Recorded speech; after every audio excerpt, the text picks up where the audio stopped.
Attention SS members, 2,000 pesos cash assistance. Ganito makikita para malaman na kasali ka.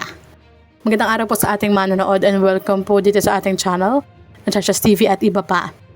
May magandang balita po para sa libo-libong members ng Social Security System or SSS. Unti-unti na pong pumapasok ang unang 2,000 pesos uplift assistance sa mga qualified na low-income SS members. At marami na rin ang nagbahagi ng kanilang natanggap na official na notification sa kanilang My.SS account. Ayon po sa DSWD or Department of Social Welfare and Development, 978,219 na low-income employed SSS members ang kabilang sa unang batch ng mga katanggap ng cash assistance. Sa katunayan, marami pong beneficiaries ang nakatanggap ng notification na nagsasabing sila ay kabilang sa Uplift Assistance Group 3. Ganito po yung nakikita nila. No copyright infringement intended po. Kung makikita nyo po, nakalagay dyan ang message na uplifting news, nakasaad na ikaw ay kabilang sa mga benepisyaryo ng DSWD Uplift Assistance Group 3. Makikita rin ang halaga ng matatanggap na 2,000 pesos para sa buwan ng July 2026. Naka-indicate din ang iyong registered disbursement account kung saan i-deposit ang cash assistance. So, ito po ay direktang isinend sa kanilang My.SS account. Bukod dito, ipinaalala rin sa notification na ang ayuda ay matatanggap buwan-buwan mula Hulyo hanggang December 2026. So, from July to December. Kaya may kabuuang 12,000 pesos na cash assistance para sa qualified beneficiary. Sana all po Paalala naman po, huwag na pong mag-abang ng text or tawag dahil po sinabi na rin po ito ng SSS at ng DSWD, direkta po na lalabas sa notification sa inyong My.SS account. Pagkatapos ito ay i-process sa pagpasok ng cash assistance sa inyong enrolled disbursement account. So wala pong tatawag or wala pong text message.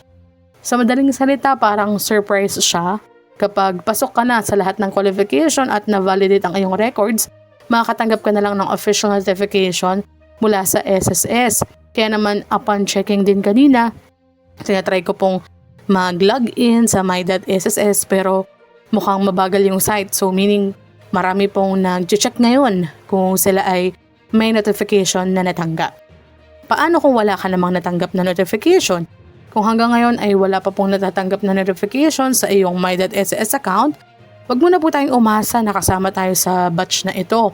Possible po kasi na hindi tayo kabilang sa listahan ng mga na-validate or hindi tayo kasali or qualified sa mga inilabas na qualifications, wala tayong registered disbursement account, o hindi tayo kabilang sa mga qualified low-income employed members ng programa.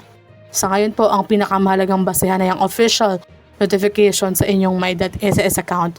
Kung wala nito, malamang ay hindi po tayo kabilang sa kasalukuyang payout. So bilang pag-uulit lamang po, sino nga ba yung mga qualified?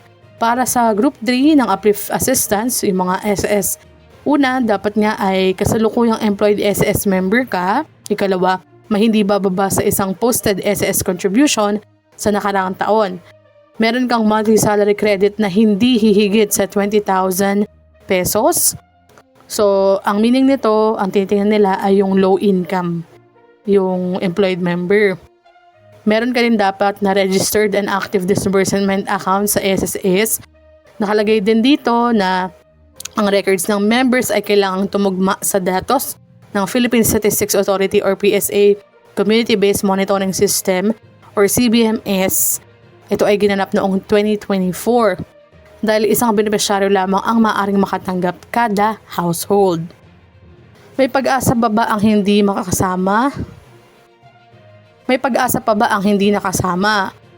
Oo, nilinaw ng DSWD na target nilang maabot ang humigit kumulang na 1.5 milyong low-income SS members.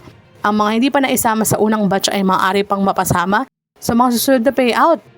Lalo na kung makakapag-register sila ng kanilang disbursement account at ma-validate ang records. So dapat pala, i-check nyo rin yung inyong disbursement account. Maaari pa rin kayong maglagay at malay nyo kasama kayo sa susunod na payout. Magandang balita rin na kahit madelay ang unang payout, sinabi ng DSWD na hindi mawawala ang 2,000 pesos para sa July. Kapag na-aprobahan ng beneficiary sa August, matatanggap pa rin niya ang ayuda para sa July. Paalala po, ugaling i-check ang inyong My.SSS account at registered disbursement account. Huwag basta-basta maniwala sa mga text, email, or social media posts na humihingi ng personal na impormasyon or OTP. Ang SSS ay naglalabas lamang ng official na notification sa mga qualified beneficiaries. Ano po inyong masasabi dito? Nakatanggap po ba kayo? I-comment nyo naman po sa baba. Kung hindi naman, ano pong inyong opinion tungkol sa cash assistance na ito? Ating pagdiskusyonan yan sa comment section. Hanggang dito na lamang po muna. Ito ang Chachas TV at iba pa. I-like, share, and subscribe para kayo updated. God bless po and have a nice day.